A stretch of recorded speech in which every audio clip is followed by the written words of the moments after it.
Okay, we did it. We're live. We're live. We're actually live. This is the first time that this has happened. Is that I've got you live. We've tried this before twice. People don't realize we have indeed. We are. I mean, one of us is very good at this. That's you, and the other one, consummate failure at this. So I'm pleased that I managed to hit the live button, and that we managed to do it. That said, my internet has been. It's okay. It's not been. It's not. I wouldn't. I don't know. I'm a little bit worried. Let's just put it that way. But fingers crossed, we'll make it work. So I'm online. You're online. You are the one, the only, the amazing, the inimitable, Dez Blanchfield. Can you introduce yourself to the audience so that I don't screw it up? Yeah. Hi, I'm Dez Blanchfield. I currently build and sell companies for a living, but I come from a deeply technical background, which we'll dive into, I'm sure, as we get through the next half an hour or so. I actually originally come from a admin and software background. I moved through hardware and then into systems and business. I've probably had about 3.5 decades of hands-on practitioner technical experience, and then I realized I like building companies and running them. And now I enjoy that less and less and build teams around me and focus on finding problems to solve and people willing to pay to have those problems solved. Would you say you're an entrepreneur, a technopreneur? Well, I'm always really careful not to kind of get boxed into that classic sort of entrepreneur thing that I know North America's really fond of. On this side of the planet, we really just say we're starting a business. I guess the way I would paraphrase it when I talk to people generally is that I do my best to see trends coming along. And if I can find a trend that I can associate with a fairly broad market, then I will do my best to build a team around me, generate some capability, get a couple of customers willing to pay to solve that problem, and then grow and scale it over a couple of years, and then ideally sell the business either to one of our largest customers or somebody looking to actually buy a going concern. And so some of those things include things like cloud, big data analytics, and now AI, of course. A lot of those big trends we see come along. Yeah. I'll build a team around me to go and solve problems. Would you say that you're a person who sets up businesses taking on financial risks in the hope of profit, sort of to solve particular problems? Yeah, I don't take external investment. I used to dabble a little bit of seed investment externally. I don't do anymore. Essentially, now I have what we would call in the software world. I have my own stack from a team of people with relevant skills to help me build and establish and operate companies. We have the various modules that we need to put in place to create the businesses, get them up and running, commercially go and sign contracts with people, develop pricing and services, go and deliver those, maintain, operate, etc. And so I have this whole stack that sort of scales laterally, not just vertically. So when you sort of think of everything from the foundational business element through to operational people, strategic people, legal people, finance people, we have a very vertical stack in that, but it scales in a very horizontal fashion that we can keep adding projects to it. And then, of course, we can take projects out. So yes, I find interesting ideas. I try and build a business around them, and then go solve problems. But at the same time, I also, not everything is about money. So I don't always kick projects off just for money. Sometimes they are just interesting research projects. Sometimes they're for social good. Yeah. Well, the good news is there's a wide range. According to Cambridge Dictionary, you are an entrepreneur. Mm-hmm. There we go. Well, I'll get myself a badge saying entrepreneur. Yeah. I mean, you're right. In the general sense, there you go. We don't get much right on that side of the pond. Yeah, just once. This is one time the Americans have used the right word. Indeed, but at the same time, I wear a number of hats. That's great. I mean, I've seen some of your business, and I've seen some of the work you do. It's really hard. Well, it's good fun, and I think one of the great things when you essentially become your own boss, which is really what becoming an entrepreneur is about, and if you're able to carry some of the risk that comes with it, is that by being your own boss, you can choose what you work on within reason. Even after we have massive impacts like the last 5 years of the sort of post-COVID era. Yeah, well, I mean, you just said it, right? You started off this whole conversation by reminding us, as I failed to do, and I'm sorry. You reminded us you've got 3.5 decades. I mean, I know your technical chops, right? Like you are one of those people I go to when I have questions about this kind of stuff, and it's just to see the things you put your attention to and your mind to. It's telling. It's really, really kind of fun to watch because you are very good at seeing where the puck is going, so to speak, to borrow from Gretzky, right? Yeah, just really glad to have you on the show. I mean, somebody like you is a great, the metaphorical gray hair. Or in this case, been there, currently done lack that. of Yeah, hair. exactly. Well, I mean, I think I should do the same thing. You get two choices. You can gray, or you can bald, or you can do. I guess you get three, or you can do all, or you can do both. But I see very few people who emerge with, fully colored hair. Or you just do an Elon Musk and get the full plugs head and of all of a fully sudden colored hair. you've got hair. Yeah. So anyway, the point is, you're. Yeah, so I build things, Please mate. don't I say build that, because things I might get plugs. I don't know. There's nothing wrong with having a little hair, but I don't want to be like that guy. No, that's a whole conversation we won't get into. What is the thing you're working on these days? I mean, well, wait. Actually, let's start from the. Can we go backwards? Yeah, sure. What's why get into tech? How far back? Well, I was one of those Commodore 64 kids, and then Apple IIe sort of came along at school. I was the kid that when my dad bought a new stereo, I was sort of the an audio system or whatnot, which back then was a record player and a tape deck and a radio tuner with an amplifier. I'd be the kid that would sort of pull it apart on the weekend and figure out what made it tick, and then put it back together. And there's a funny anecdote when my dad came back from Japan with an Onkyo brand, which back then was kind of the Sony of the time. And I remember pulling the amplifier apart to figure out what made it tick. And when I put it back together, it still somehow worked, but there was one component left over. And to this day, I don't know what that was. I can't remember. It was so long ago. But yeah, I've always been very much the, sort of the hacker geek at heart before sort of the term became popular. Of if I didn't understand something, I would throw myself at it and figure it out. And right. Or seek out people who could help me figure it out. I was never too proud to go and ask for help. I always read the manual. And I think where I'm at today is very much part of this whole journey of once I figured something out, I would often evangelize it, whether it's teaching myself assembler on the 6502 for the Commodore 64, or whether I taught myself Pascal on an Apple IIe, because that's what we learned at school. I would then create groups and run clubs and teach people and, write what then were bulletin board posts. These days we'd call it blogging, and just try to pass that knowledge on, sort of pay it forward. And that still is the case. And in fact, we had an interesting conversation, and we should share this with your audience soon. We had an interesting conversation at one of your live demos the other day at the Broadcom offices here in Sydney. And we circled back through this whole journey of mine, and we actually touched on the fact that when we first met, it was actually through some of your early open source work. And to the point of what I was talking about before, when I learn something and I get involved in projects or evangelize, we kind of bumped into each other because I was writing Wikipedia pages for open source projects, and that was something we did. And I think from memory, back then it was Bosch was a project that you guys were involved in, and I sat down and thought, hang on, this thing's not very well known, and I don't want to do a one-to-one for 1,000 people. I'll just write a Wikipedia page for it, and then I'll just post it in the world and they can learn about it. Yeah. So that's a great point. I mean, you started with, Commodore 64, which is a kind of a platform, and now you're talking about massively distributed systems and services, and you're writing Wikipedia pages on the open internet, in an open source encyclopedia. I mean, do you ever have pause to kind of just the breadth of that, Well, there's some natural steps, right? So, if I go back just very, very briefly for 30 seconds, my very first job was actually when I was at school. We went and did one of those sort of classic data center visits to a company called Datacom in a town called Nelson in New Zealand, the South Island of New Zealand.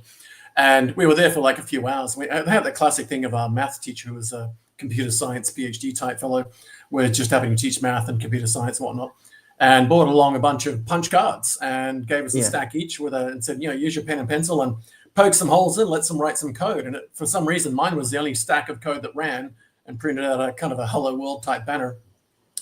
And I was quite fascinated by throwing the stuff into what was then a mainframe, or a System 370, whatever it was, 360, big piece of IBM hardware. And so I went back and I asked if I could get a job, and they said, you've got to be 16, you've got to have, yada, yada, yada, you've got a tax file number. So I went home, forged a letter from my mum, signed her signature, went back the next week and said, all right, I'm 16. Here's a letter from my mum. She said I can get a job and I'll get a tax file number. I was 14 and a half. And so, and I said I would work for a whole week for nothing just to prove I wouldn't burn the building down. And So I think I went in for 2 weekends in the end and just read all the operators' manuals and the documentation.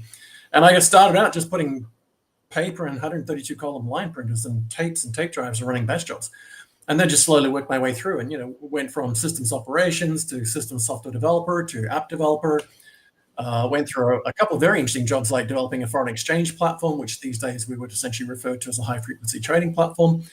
And then I moved into more like a hardware space. So I sort of got into systems and then networks, routing, switching, serving, servers, telco, data center space, moved into cybersecurity. So I just kept moving through the different parts of the sort of the business and IT world, growing my skills, growing my knowledge, getting some experience. And then eventually I got to the point where I had the opportunity to run a bunch of contractors through a business of mine through Sun Microsystems, who then had a head freeze. Yeah. And so I basically got a kickstart running my own company with a bunch of staff, contracting with Sun Microsystems. And it was great fun. I realized I could make money doing that. And so then I pivoted out of the technology space and moved into the business space for a while and just learned what it took to build and grow and operate a business and then eventually sell it. That's nice. I mean, Sun Microsystems. What a wonderful company. I mean, did you said, I think you told me a story about you had,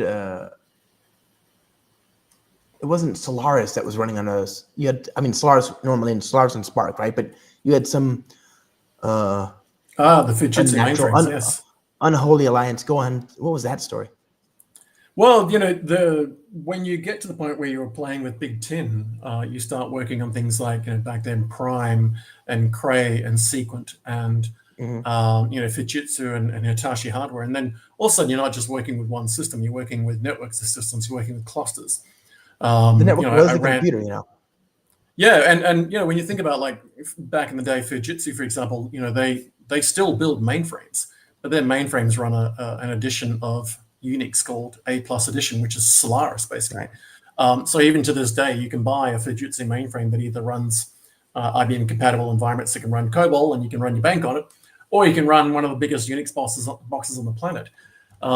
So yeah, but in fact, I've had some very, very fortuitous moments in time where I've got a classic story where I was one of my companies was consulting for Y2K type projects with Computer Science Corporation back in the late 1996, 97, 98. And just happened to be that I was sort of one of the only hard cases that had actually gotten my hands on a copy of the documentation for Sequence and YumiQ 2000 machines, which were back then considered a supercomputer. And the Electoral Commission here had a bunch of them. I can't say how many, but they had stacks of them all networked together. And these are like 486 grade processors with 256 megabytes of RAM. But back then, when you put 16 together, they became a supercomputer. And in 1998, we got very short notice that October 1998, the federal government was going to call an early election. So we were busy doing Y2K stuff in this big Unix machines from Sequent in this huge cluster, trying to Y2K them all. And in the middle of that Y2K transformation, we were asked to run a federal election. I mean, and that's that's a once in a lifetime. You don't get to throw a federal election together at short notice in the middle of a Y2K transformation on supercomputers, right? Hopefully not. I mean, even once sounds like too many times, but yeah. So how'd you fare? I mean, you seem to still be gainfully employed, engaged. So it must have done okay. It all ran to plan, and not only did the federal election run to plan, we actually we created some new technology where rather than using serial terminals over modems to feed data with updates on the election and all the vote counts and seats won to the media, we actually we started actually doing that over TCP/IP so people could telnet to ports and just pull the data over the internet, which was quite an interesting challenge. Yeah. But since then, I've actually sort of pivoted to, when I think about the traditional systems data, network, cybersecurity, data center, telecommunications, banking and finance, and some of those big industries, around about 2014, 2015, I sort of watched the whole influencer marketing thing happen. And I remember this, and when we talked about this the other night when we sort of did version 1 of this that we decided wasn't going to work, where I think it was Kim Kardashian put a bum on the internet and tried to break it. And it amused me that this one person considered themselves influential enough, having never heard of them before, right? I'd never heard of Kim Kardashian. And then this person turns up and thinks she's going to put a bum on the internet and break it.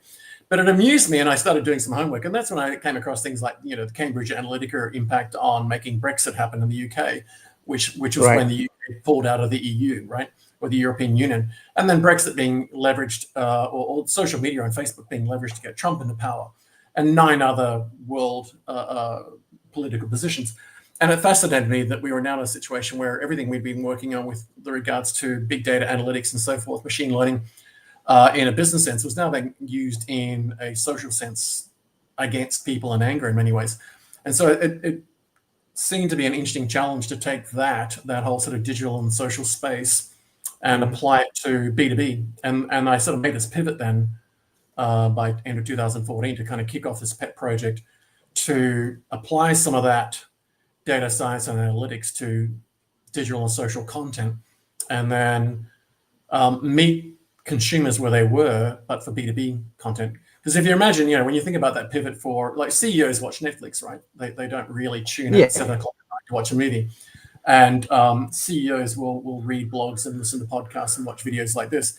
And so it seemed natural to create content for some of the biggest brands in the world, from Fortune 50s and Fortune 500s, interviewing their CEOs, interviewing the subject matter experts, interviewing the strategic people, putting them into spaces where that audience was going to be, so that we could convey some of that messaging that we wanted key decision makers to be aware of. So when they went back to their boardrooms and decided what they're going to do with cloud or big data analytics or AI or whatever, that they had heard from us talking to some of the most influential people in the world, including the likes of yourself, to ensure they're fully informed, because they weren't reading it in newspapers anymore, they weren't seeing magazines, and they sure as hell weren't seeing on TV.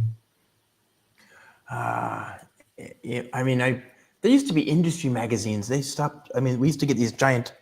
You remember? Yep. Was it PC World? No, not PC World. The other one, the big blue and yellow one. There was a big trade magazine, much bigger than a normal size magazine. Anyway, there's a whole stack of them, right? And these days they've become, kind of websites, right? IT News used to be a print magazine. Now it's just a website. Wide magazine was a very popular print magazine. Now it's almost impossible to get hard copy. You just go and look at the website. But we just learned from all of that. So I took a short break from sort of the technology space. And I still have a number of ventures running that are smaller than usual, with very bespoke solutions we're providing for customers. But we don't generally make a lot of noise of those because we don't need to. So my pet project these days is looking at what's happening in the trending space with humans, and particularly with business-facing humans. And in fact, when we were catching up the other night there, and we went along to the Broadcom offices here in Sydney for kind of a beverages and pizza evening, and you did one of your amazing dog and pony shows, if you'll pardon the pun, with your live coding demo and whatnot. Even with dogs in it, live demo with dogs in it, it was. It really was a dog and pony show, It was. I think it's your pet thing to do now, but if you'll pardon the pun. But even things like that, I look at it and think, well, it's amazing that you did kind of a one to few in a private session like that to potential partners and customers for Broadcom and Co, Tanzu, etc. But imagine if we took some of those key learnings, and I'm just going to highlight one because I'd actually like you to kind of expand on it for the audience so they get the context.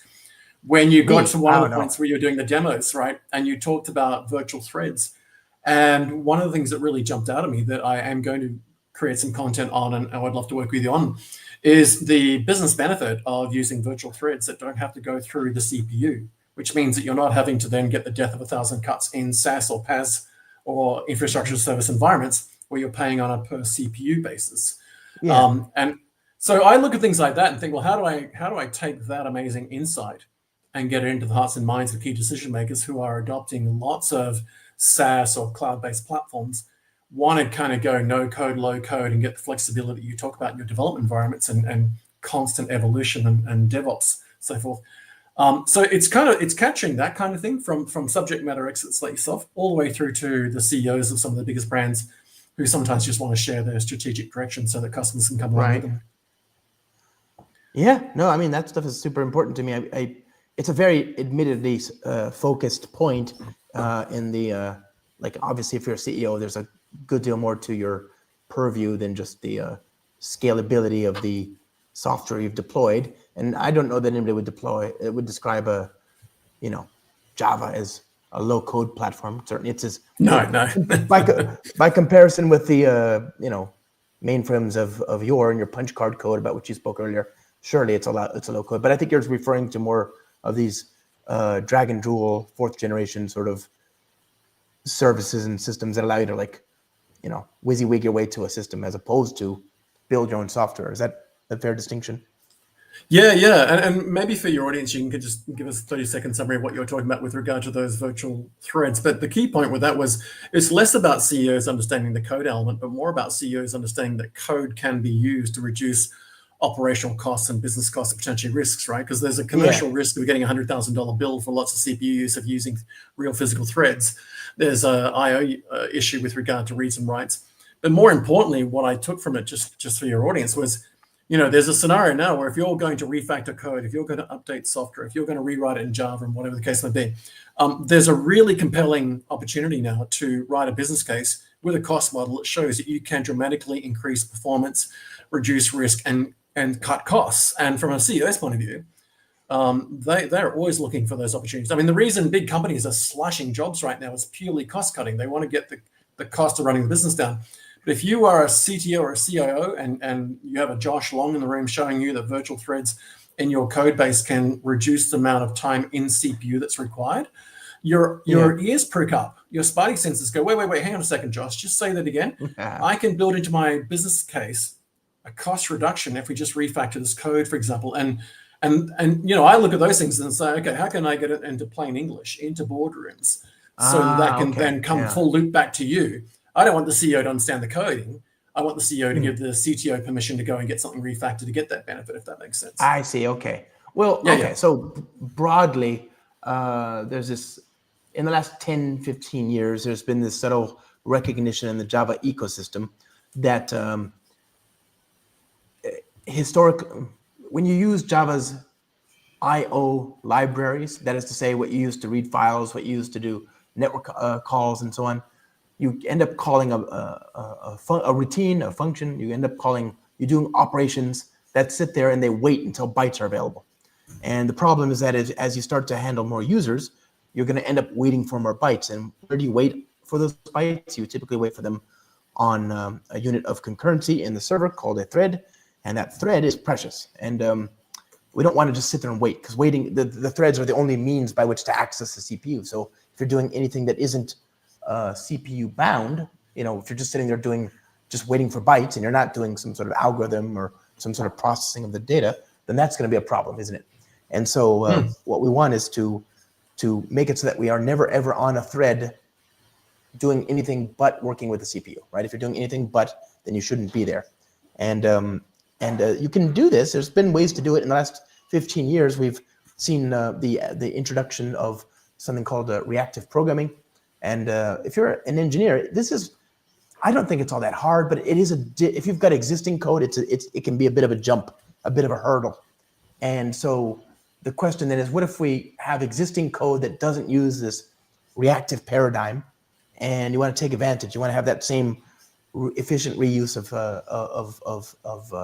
threads, right? The way you would do that in reactive code is you'd say, I'm going to start this request. I'm going to make a request. I'm going to wait for these bytes.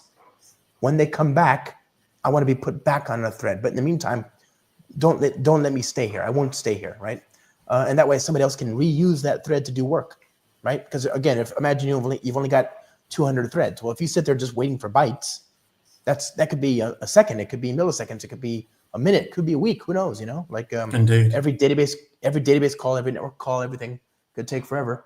So the goal here is to always sort of get off the thread and share the thread with everybody else in the system as often as possible. But that style of writing code, that reactive programming, is very different for somebody who's not accustomed to it. So the question was, can I get the same benefits? Can I get something that does the right thing and returns the use of that thread to the other people in the system, to the other things in the system, without requiring people to dramatically rewrite their code? And Java 21 introduced this mechanism. It's called virtual threads. And basically, you take your existing code from yesteryear, upgrade it to Java 21 or later, at this point, probably Java 24, and then just set Spring .threads .virtual.enabled, and you get this. It's just much better now. It actually will willfully and voluntarily give up the use of the thread while it's just waiting for bytes to happen. And that can result in the example I showed, it was contrived, of course, to prove the point, but in this thread-starved, thread-contentious sort of example, where we're waiting on 5-second long requests, it almost doubles the number of requests that the computer can handle at the same time, right? Your benefits might not be so good in a more, granular example with shorter timelines involved, but still, why not? It's one line. Just do it. Upgrade to Java 21. Set that property. Indeed. Yeah. We need t-shirts with on it. And, in the context of that, Josh, I think, when we think about some of the problems, when I look at the world and I think about some of the problems that are there, it could be something as simple as trying to get a Taylor Swift ticket through Ticketek and Ticketmaster, which is just a nightmare that no one deserves in more than once in life. And you look at the design patterns and the design principles that are behind the front end and the middleware that's sort of in that, and you think to yourself, I desperately want to get into the boardroom and explain that there's a better way. Because even just the brand damage to those companies, Ticketmaster, Ticketek, when people are just so frustrated, they've actually got spare time to post on social media how much they hate it with screenshots because it's so bad. They're the kinds of things I look at from, I take my technology background, I bring in a lot of that sort of focused area, whether it's telecommunications, whether it's transport, logistics, aviation, financial services.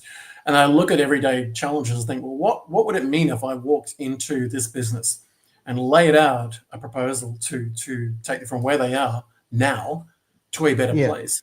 And in fact, that's what a lot of my own interviews are about, is on my own web TV and podcast show, is actually just talking to people like yourself, like this, drawing out some of those key points and then putting them into a cohesive story so that when people consume that content, the eureka moment before the end of the show kicks off and they're going, I get it now. I should go and have a conversation with my CTO. And watching a lot of your content, I think that's a lot of what you do as well, which is you have these amazing discussions with people. You draw out their life stories, you draw out their experience and knowledge. And I don't think I've had one yet of these Bootiful podcasts, as it were, or video podcasts as they are, where I haven't made notes and gone, I need to go and do some homework on that. I think I should be integrating that. And I think for me, when I go back to 2014, 2015, when I sort of pivoted away from traditional business systems to slightly more. Yeah, I know, pun intended. When I made that shift and thought, what could I do that's a bit more fun, and where could I make a lot more impact than just building another airline, building another bank? And this just turned out to be it. And it's been impacted by, 2020 impacted us dramatically, like everybody else, for all the obvious reasons. But then we had sort of the ensuing 3 years of 2021, 22, and 23, where everybody kept saying, we're coming back. Predominantly, they'd sign new engagement agreements. They never came back. They would renege on them. And by the time we got to 2024, end of last year, it was clear that, according to the definition of insanity, which is, do the same thing 3 or more times and expect a different outcome, we realized that doing it again for a 4th year this time wasn't going to work. So last year I burnt the entire thing to the ground, and this year I've been phoenixing it from the ashes. I sort of, I'm sure you know the story, the bird, the phoenix that rises from the ashes when it. And so this year we've actually broken last year's structure up, and we've actually relaunched the entire thing as 17 separate little smaller entities that actually stand their own 2 feet. And going into next year, we're well positioned such that those entities can then treat me potentially as their first customer, but then work with a number of other companies to become profitable and grow. So, it's going to be an interesting year next year. So where do people? I think next year is going to be a very interesting year. I cannot wait to see it. Obviously, I know how to find you. You and I, we're friends. But where do I point? Where do you find me? Where do you find you? Yeah. Yeah, I'm a very noisy character. What's El Neon? Also, El Neon is actually an anagram for online. It's actually our media sites where we put our blogs and articles and anything written. In fact, if I can just go back a little bit on that. So this year, El Neon is one of the many platforms we built. We built a media site for all our written content. So, cover stories from press releases, white papers, research, industry analytics, market analytics, blogs, articles, etc. We also launched a podcast platform, a video platform. We have an event platform and a streaming platform parked and ready to go.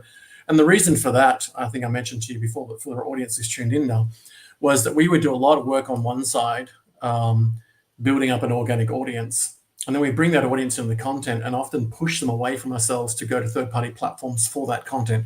So we might be blogging on, Intel's blog website, or we might be on AT&T's website and their blog, or Commvault or Click or wherever else. Or we might be putting content out on third-party podcast platforms or video platforms. And what we found was that we're just constantly growing the organic audience and then pushing away from ourselves, which made no sense. So Elnion is one of the many projects we built this year. We're in the process of essentially stealth launching, where we took all of our old content, refreshed it, put it into the platforms, and then shifted all our focus onto continuing to build content, like blogs, for example, and put them into our own platform. So then we organically grow and build and maintain our audience and the relationship with them. We produce our own content, we host and publish our own content, and we cycle it. And that is that no one has to leave us to go see content. We still have companies that want us to write articles that'll be featured on their own blogs, but predominantly these days on our own platforms. So to your question, how do you find us? Well, it sounds very egotistical, but the simplest way is literally just Google my name, Dez Blanchfield.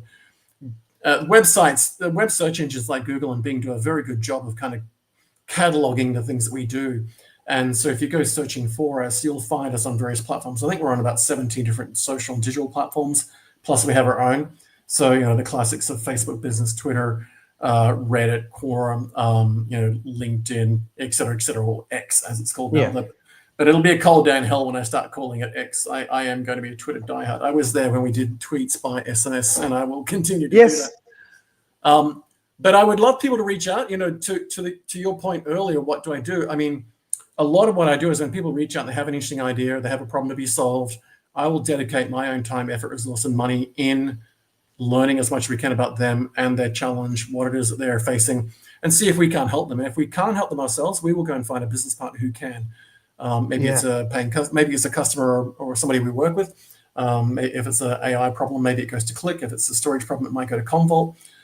If it's the telco problem, it might go to AT&T. But yeah, I would love people to reach out. I mean, and not just from a follow me point of view, but actually, connect and engage, join the conversation. As people will see when they follow both of us, that we joke between ourselves on Twitter. We post things and engage on LinkedIn, and here we are on your show, for example.